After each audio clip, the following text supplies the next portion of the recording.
This week, remembering the winter and summer of 1936. Dave explains the three-point hitch and draft control. Farm dogs with a special appearance by Dave's dog, Barney. Also, heavy lift drones and scouting drones and what they can do on the farm. This is the Rural Reflections Podcast.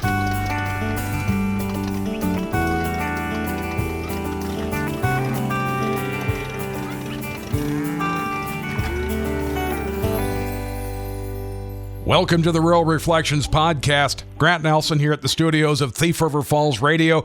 Dave Nelson's out there in Carrington, North Dakota. And speaking of out there, how is it out there today, Dave? Well, today is bright sunshine and a nice enough day, but it's cold. We're supposed to be headed for a warm-up. We had a nice warm week last week, or at least part of it. And this week is supposed to be the real thing. We're supposed to be seeing some 50-degree temperatures by the weekend. So needs to warm up a little bit, but it's a pretty nice day today. Do you have bare ground out there all over the place?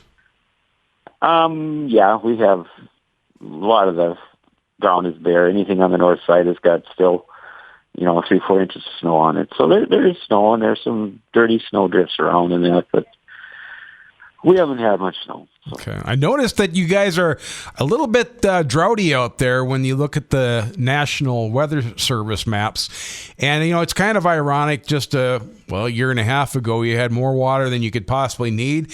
And now it seems like there may be a little bit on the shy side. And, of course, Carrington is kind of where the dry land farming starts a little bit west of you. Isn't that kind of the lay of the land out there? Yeah, it's... We have a mixture of, highly productive land and pasture ground and stuff like that, and slough. We're in the prairie pothole area. So there's quite a mixture of land types. But all of it right now is dry, whatever it is. But I don't think we're going to have to worry this year. I think we're going to have some normal precipitation this year.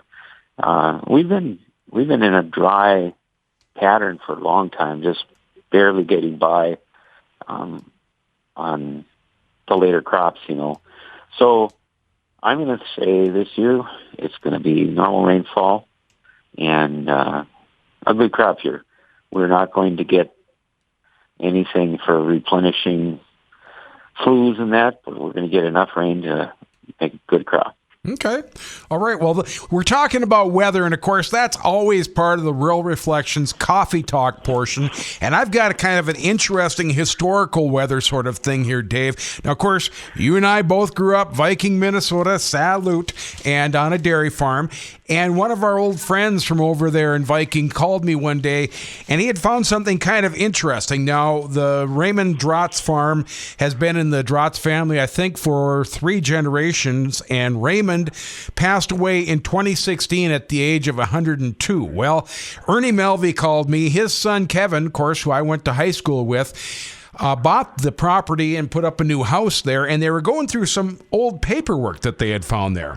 And this would have been Raymond Drotz's father, who had kept weather records back in more than just the 1930s, but in particular, 1936. This was a year when there was some real big swings and some extreme temperatures. 1936, I'm just going to pull out a couple here. February 15th, they had 56 degrees below zero. The 16th at 53, and that lasted all the way up until the 22nd. Actually, the low temperature started on February 11th at 40 below, and then kind of ran the gamut from pain to misery until February 22nd when it was 7 below. Well, okay, they got done with that, and they figured, we're going to have a nice summer. We had kind of a brutal winter. This will be a nice summer. No, I'm afraid not. Come July, temperatures of 100 degrees, 106, and 109. Dave, it would have been nice if they could have had an average. Well, it was average. It was just the average of 2 extremes. 1936 is, I think, every weatherman's dream day year because they always bring up those highs and lows. And I think in North Dakota, if I'm not mistaken, the all-time high temperature was set in 1936 of 124 something degrees at steel. So it was a hot one for the upper Midwest for sure, and I'm sure much of the country was in that same thing. But anytime you talk weather extremes, it's always 1936, extreme highs and extreme lows. Sure was. Now, this week, we had the sad death of the Canine Luna from the Duluth Police Department. He was killed during action when he was working for his canine trainer. And it got me thinking a little bit about old dogs. And, of course, on the farm, you always have a lot of old dogs. And when I think of a farm dog, I think of Chipper. Chipper was a collie cross who'd do just about anything for us. And I don't know that we ever really had cattle dogs. When I think of cattle dogs, I think of Australian healers. I think of border collies. Chipper was just more of an all-purpose kind of dog, and he was an awfully good friend, too. And I can imagine the canine handler who lost Canine Luna, he must feel a real loss right now. Now, I think that worked out perfect. Was that a dog barking in the background there, Dave? Yes, I'm sure. It was our dog. He barks at everything he sees. Just on cue there. Well, perfect. But you know how it is with having the dogs on the farm. I mean, the one thing I always liked is the companionship. I mean, when you're out there feeding silage by yourself or feeding hay by yourself and you've got your little friend out there, it makes a big difference. I tell you what, he couldn't be barking at a more opportune time there, Dave. Who is that in the background? That's Barney. He must be looking at a squirrel out the patio door or something, because he has his daily outbreaks like that where he just stands and barks and barks and barks and barks and barks at something, any little movement. And sometimes he has them in the middle of the night too.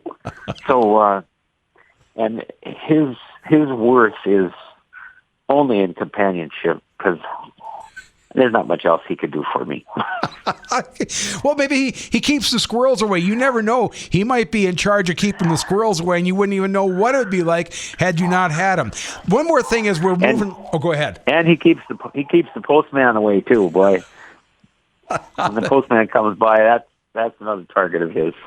It works pretty good. As long as we're on the farm, I want to transition over to farm machinery, because, of course, we're always talking about old farm machinery, because that's an interest for a lot of people. I know it's certainly your interest. It's certainly my interest. And one of the things I wanted to talk about today, because I was trying to figure it out on my own, was the 3-point hitch. And now I know that this came about back in the 1920s, I think. 1920s, I think Harry Ferguson patented the 3-point hitch. But the whole thing of weight transfer and 3-point hitch, can you shed any light on that sort of thing? Yeah, there's a fairly simple way they deal with it. So basically, there has to be something on the tractor that senses how hard the implement is pulling against it. So pretty much anything that has weight or weight transfer like that has to have a bending shaft or something that moves the valve.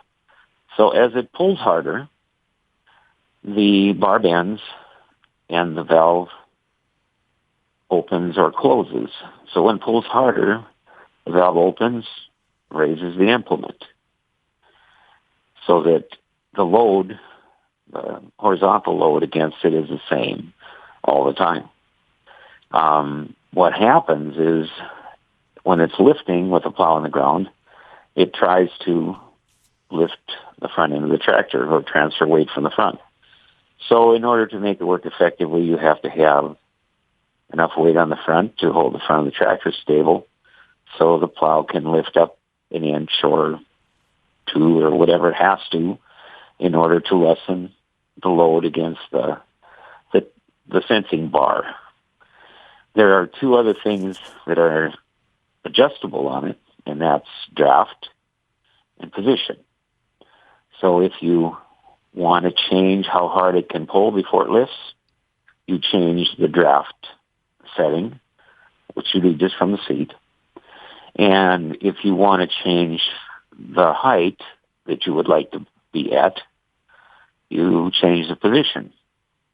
So currently, there aren't all that many 3-point implements that require draft control. Most of them are just position control, so you just raise it up and down.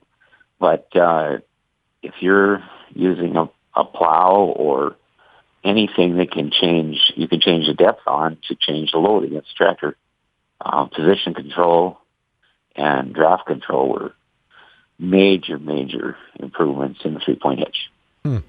And of course, Harry Ferguson and Henry Ford, they got together on a handshake, and the Ferguson 3-point was implemented into the Ford Ferguson 9N in 1939, but that handshake came apart some years later, but it was still one heck of a good invention, the 3-point hitch. Dave, let's take a quick break, and we'll come back with more in the next portion of the Rural Reflections podcast. We're going to talk about some heavy lift drones and drones that maybe aren't quite so heavy lift. This is the Rural Reflections podcast.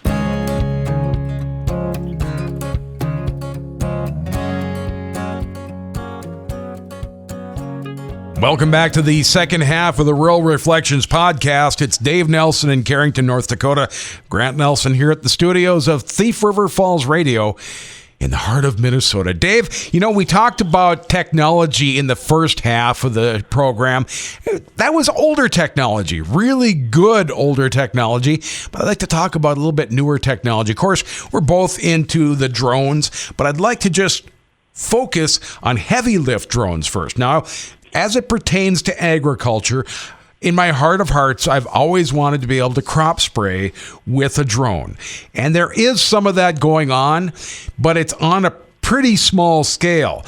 I was looking into Rantizo using the DJI Agris. Now, they're covering up to 14 acres per hour at a 3 gallon per acre rate. So they've been doing something called a drone swarm, where they take 3 autonomous drones with a single pilot, so they're not totally autonomous, but one of them has to be, or 2 of them have to be operating autonomously at one time. And using these 3, they can do about 100 acres per day, 300 acres per day. Now, I called one of my crop spraying buddies, and I asked him how much they can do with a spray plane. And he said on a good long summer day, 2,500 acres to 3,000 acres. So about 10 times what they can do with the drones at this time. But it's somewhere where they're starting from. And in certain situations, I could see it working out. One thing I was thinking about in particular was landscapers. I always wondered, Dave, if maybe that would work for landscapers to be able to do some spraying, particularly around trees and that sort of thing. I don't know if there'd be a gain in efficiency or not. Any ideas on that? Might be a golf course, might even be a place for it. They spray the greens, yeah, and there's a fungicide that they put on that regularly. So here you could just turn the drone loose in the morning and have them go out and do 18 holes, and I'm sure there's all kinds of applications once it's perfected, Yeah. And I think right now they're just trying to do some spot spraying. So, I don't know that they would spray the entire area anyway. I know at the research center here, they're using some pretty big drones now, and they have these little plots test plots where they're growing things in. So I have watched them in the morning mix up the backpack sprayers, and it's all done in a 1 gallon pop bottle.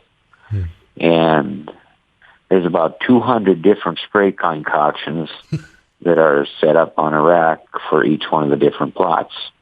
And everybody has to go pick their bottle up and go spray it on their plot.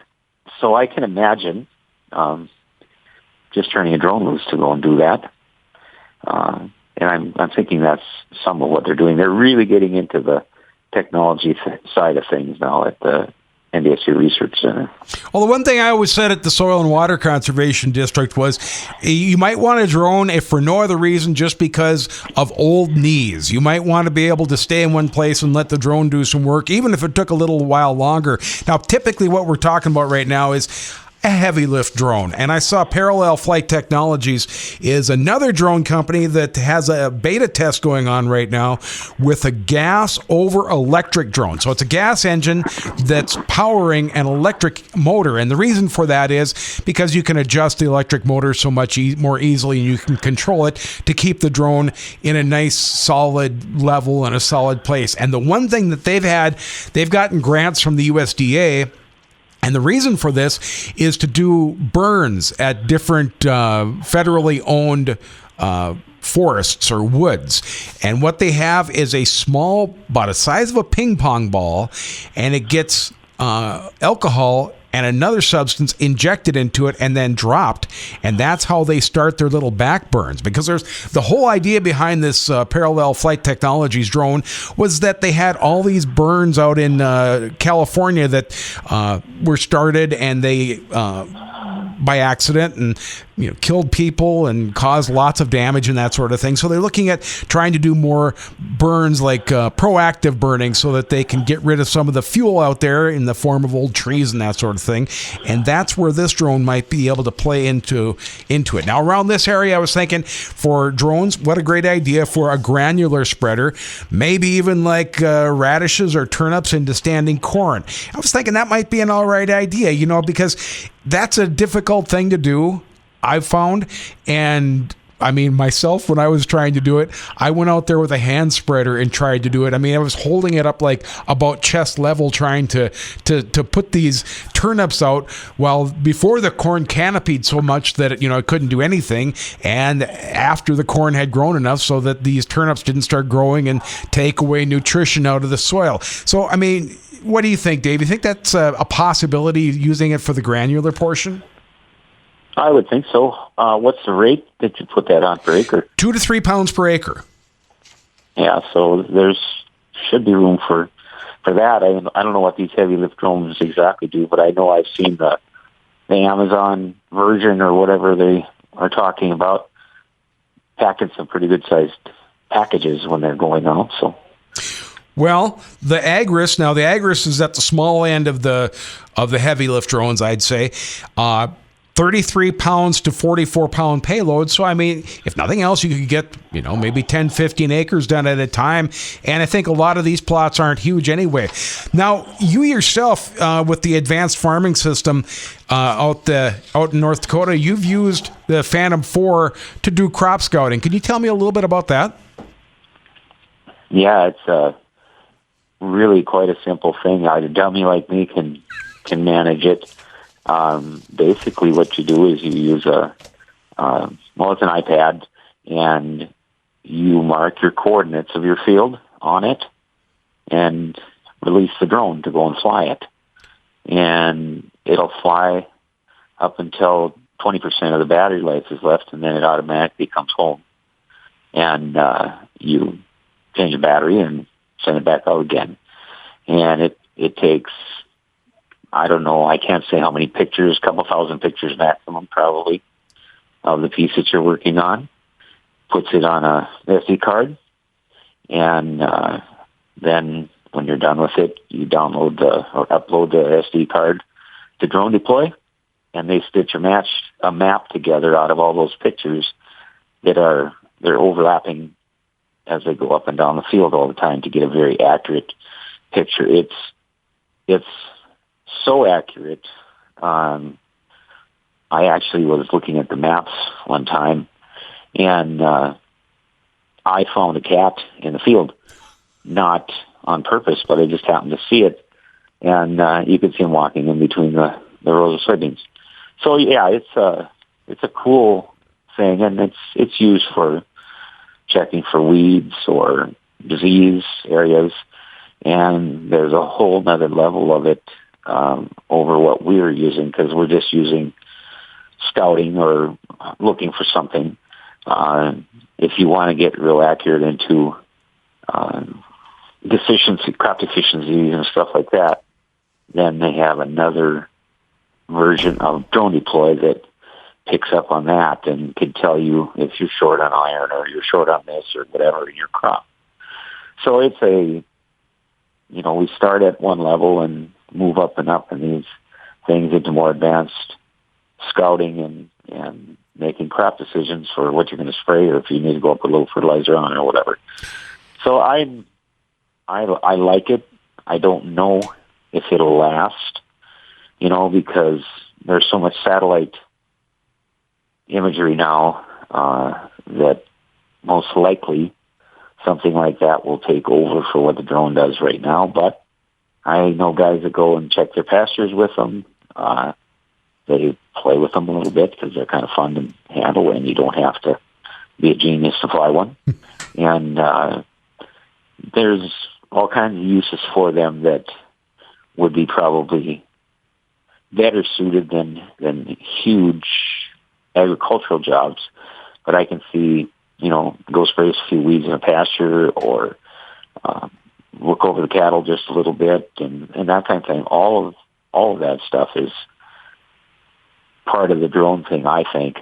And I know a lot of people that I've tried to sell them a drone. Well, they already have one that they use for checking on the cattle or checking on some weeds and stuff like that. Yeah, that works out nice. I know one thing: you can move cattle into the paddock, up into the yard. Works fantastic. The ones out of my place, they don't particularly care for the drone, so I keep it away from them a lot of times. But if I need to move them up into the yard, it works fantastic. Well, I wanted to tell you about one thing. I've always wanted a 706 International Harvester tractor. Well, I finally got one. Of course, it's only 16th scale, but it'll do. No, you have to send me a picture of it. I will. Dave Nelson's over there in Carrington, North Dakota. I'm Grant Nelson. I'm over here in Thief River Falls, the Thief River Falls radio studio, and this is the Rural Reflections Podcast.